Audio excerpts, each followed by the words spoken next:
Champions ট্রফিতে বাজে ফর্মে তীব্র সমালোচনার মুখে পড়েছিল মুশফিকুর রহিম।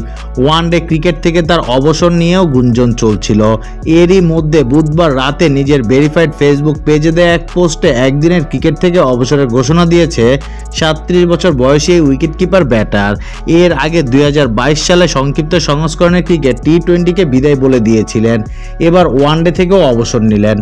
মুশফিক এখন থেকে শুধু টেস্ট খেলবেন। নিজের ভেরিফাইড ফেসবুক পেজে দেয়া এক পোস্টে মুশফিকের অবসরের ঘোষণা দিয়ে লিখেছে, আজ আমি ওয়ানডে ফরম্যাট থেকে অবসর ঘোষণা করছি। আলহামদুলিল্লাহ সবকিছুর জন্য। যদিও বৈশ্বিকভাবে চিন্তা করলে আমাদের অর্জন সীমিত হতে পারে, তবে এ কথা নিশ্চিত যে যখনই আমি আমার দেশের জন্য মাঠে নামতাম, আমার নিষ্ঠা ও সততার সঙ্গে শতভাগের বেশি দিয়ে খেলতাম। চ্যাম্পিয়ন্স ট্রফিতে বাজে ফর্ম ও দলের ভরাডুবির দিক ইঙ্গিত করে মুশফিকুর রহিম আরও লিখেছেন, গত কয়েক সপ্তাহ আমার জন্য খুব চ্যালেঞ্জিং ছিল। আমি উপলব্ধি করেছি যে এটাই আমার ভাগ্য। সবশেষ পবিত্র কোরআনের একটি আয়াত উদ্ধৃত করেছে মুশফিক। লিখেছে, আল্লাহ কোরআনে বলেছে, তিনি যাকে ইচ্ছা সম্মান দেন এবং যাকে ইচ্ছা অপমান করেন। সূরা আল ইমরান